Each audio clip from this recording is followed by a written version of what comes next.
দেশে বৈষম্য থাকবে না। সবাই কোটার যে সংস্কার, আমরা যৌক্তিক সংস্কার চাই এবং প্রতিবন্ধীদের সীমিত সংখ্যক কোটা 5% কোটা রেখে কোটা সংস্কার করো, এটাই আমাদের সবার ছাত্র সমাজ। এবং এই দাবিটা এখন সারা বাংলাদেশে ছড়িয়ে পড়েছে এবং এটাকে সরকার আরো গ্রহণ করতেছে। এই দাবিটা সরকার যদি মেনে নিত, এই ছাত্র সমাজ এই আন্দোলন থেকে স্কুল কলেজে বিশ্ববিদ্যালয়ে ফিরে যেত।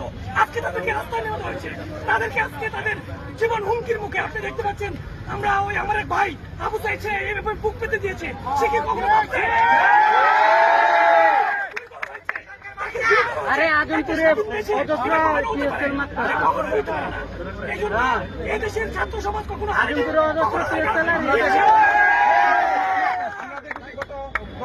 গত পরশুর মধ্যে 6 জন ছাত্র নিহত হয়েছে পর্যন্ত পুলিশের গুলিতে না দাঁড়ায় আজমপুর যাও, ওখানে ডিএসএল মারতেছে আর হলো সিজন তুলতেছে না। এটা সরকার এবং সরকারের বিভিন্ন বাহিনী এই অরাজকতা করতেছে এবং ছাত্রদের উপরে যে নিপীড়ন হচ্ছে, এটার প্রতিবাদে ছাত্র সমাজ আরো ফুসে উঠেছে এবং ছাত্র সমাজ জয় না নিয়ে পরে ফিরবে না।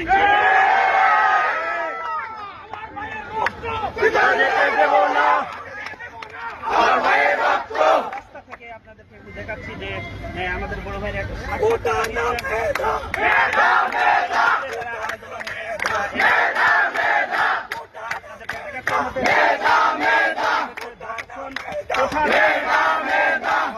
ততক্ষণ তারা